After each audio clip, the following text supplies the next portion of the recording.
Hey everyone, Mike here from Human Unabridged.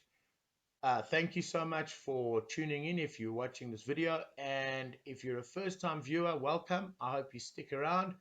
And if you're someone that's actually watched more than one of these, wow, I really appreciate it. And I hope that it's creating value in your life and improving your feelings of safety and well being. So, this video is actually a direct response to comments that I received in the previous video on self defense. These were meant to be shorts that were sort of impromptu uh, recordings of mine as I had the thoughts and as I received information. The initial one was because somebody asked me questions about self-defense specifically for women, and it's become quite a long topic. I do think it's very important, though, that we discuss it further, and on further examination and understanding and a review of the history of self-defense, I realized that specifically relating to women and gender-based violence, there's a lot more depth that we need to cover or that should be included in any self-defense program.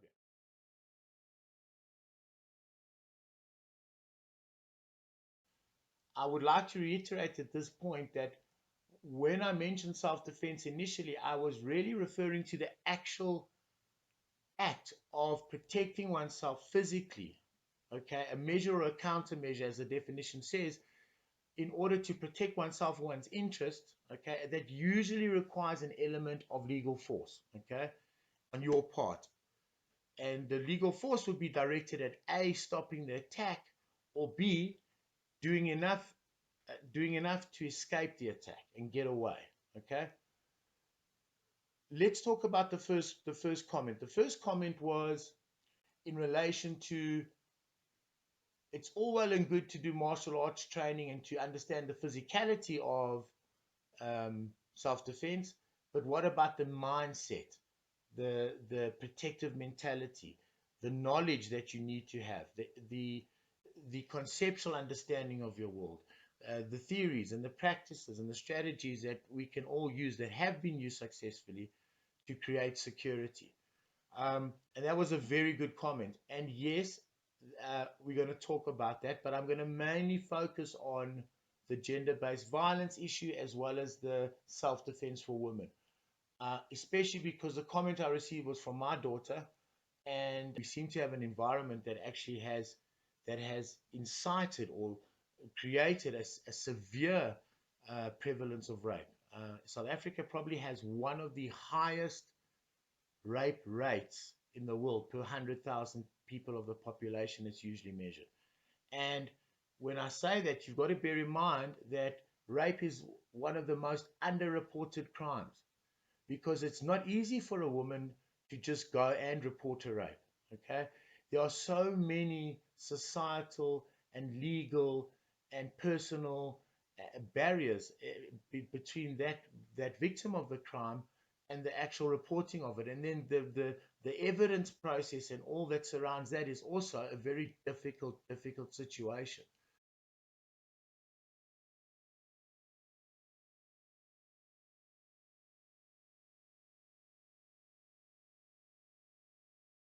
We've got to look at gender-based violence and we've got to look at gender inequality in our country. And we've got to recognize that some of the violence that is occurring towards women and children uh, is relating to this issue with gender, okay, and the inequality of the sexes and cultural and historical gender-based roles.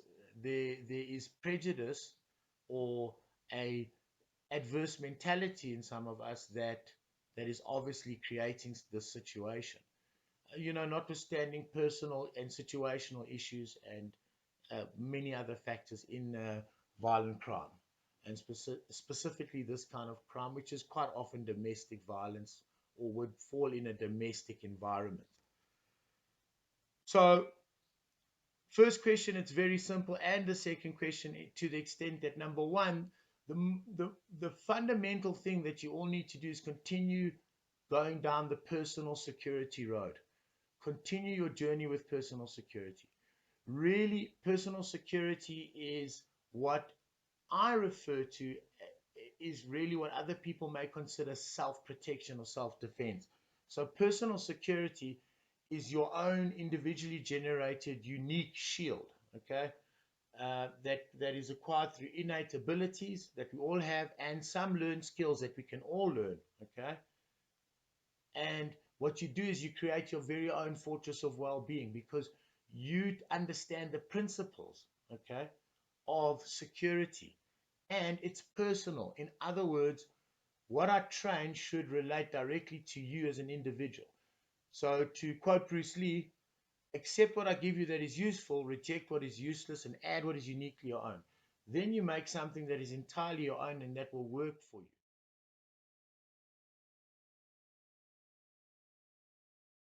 Let's talk now specifically around self-defense for women. So to answer the question again, the first question regarding the mindset and the theoretical information, and the second question in terms of what can a woman do right now, the first answer is take the journey of personal security and really use it as an individual empowering process, okay, that increases your sphere of influence, that increases your capacity to move around freely, that increases the quality of your life and your freedom.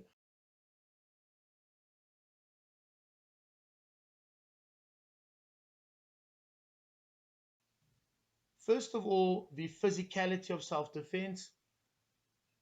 I would suggest that if you can do some kind of a physical combative training specifically geared towards self-defense situations, okay?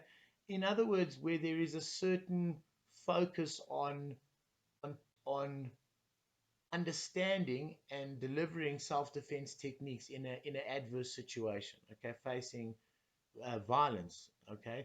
You need to, if you can do something like that, any kind of training program, I would recommend it has an element of grappling. In other words, that you are trained and you are exposed to being grabbed onto, okay, to being taken off balance, perhaps even put onto the ground, and even being on your back in fighting circumstances. You also need to have some elements of striking in any self-defense, okay, and that striking should focus around specifically for women. Um, Areas of strength, okay, and striking tools and weapons that every woman has, all right, that that are that are hard, okay, that are, in other words, like an elbow, okay, um, like steering away from using closed fists, and really like catering towards a woman's body, which is different to a man. Whereas men have significantly more upper body strength. I wasn't trying to show you my guns, although there 2 tickets are if you wanted to go to the gun show. But we don't have that much more lower body strength. So a woman's lower body, the legs, are a very important part of your self-defense repertoire.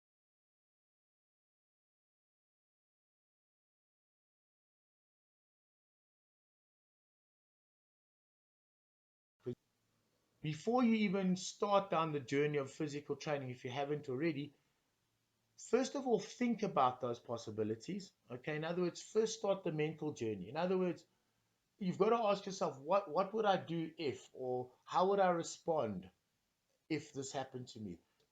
If you can visualize potential attacks and visualize situations that you might get into and start to paint a picture of how you would resolve them. And remember, when you do visualization, you kind of immerse yourself in the story. You add as much detail as possible, but you must always have a happy ending, a positive ending. You must always have an outcome that makes you uh, the victorious. Okay, you get out on top. You're okay. You're safe. You survive. That is the point of visualization. It's a preemptive exposure. Okay, to a potential traumatic event that creates capacity immediately. Okay, visualization has been proved to create immediate capacity. Sometimes referred to in military terms, I've heard it referred to as a mind walk. In other words, you mind walk your way through the event before the event happens, and you go through various possibilities. That would be the first step I would do. A good self-protection program will include information about the offenders. It would include information about um, even stereotypes and prejudices that are in terms of women, okay, and traditional gender-based roles. Girls, uh, as much as our boys need to feel that they have equal authority, autonomy, okay, and independence over themselves, okay. You don't owe anyone your body, okay. You don't owe anyone your time. you you and you've got to be aware of that as a woman, because if you don't understand these very deep and background issues, they can affect the way you respond to things. um, Women are quite often in societal or in cultural terms, or in our environment all over the world, it's not specific to our country, are taught to be subservient to men, to be in service of their family, to be the last person that is thought of, okay? Um, and everyone else is put first. You know, that attitude and having that mentality now when you're facing a predatory male can put you at a disadvantage. So girls need to be aware of prejudices that are already embedded in our societies and communities, and that they're wrong, and that they are to their detriment. But if they're not aware of that, and they accept a lesser role because of a belief system that they inherited, it can create more exposure, more harm. An understanding of the physiological response that you will have when your life is in danger, because it's quite terrifying when it first happens. So you need to know what's happening with your heart rate and your breathing, and why you're feeling so out of control. And you need to understand the role of adrenaline and the fight or flight response, and the role of dopamine and all of your transmitters. And we will discuss all of this, but I need to tell you all, to answer my daughter correctly, and to make sure that I've given her enough information over her life, which I think I have. I think, guys, don't mess with my kid. You don't have to worry about me. Well, you do, but you have to worry a lot more about her. Um, there is also I believe, a place for assertiveness training, and also a place for um, de-escalation training. So understand body posture and body language. You need to understand the significance of how you hold yourself, how you conduct yourself in a physical environment.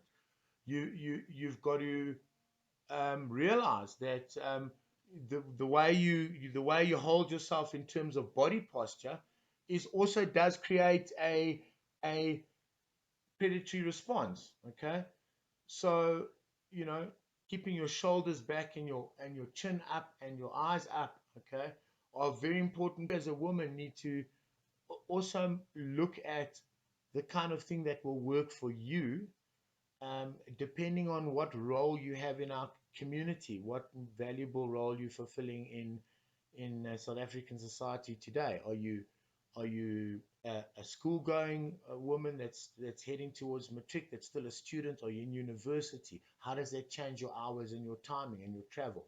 Are you a sales representative that's traveling all around in their motor vehicle?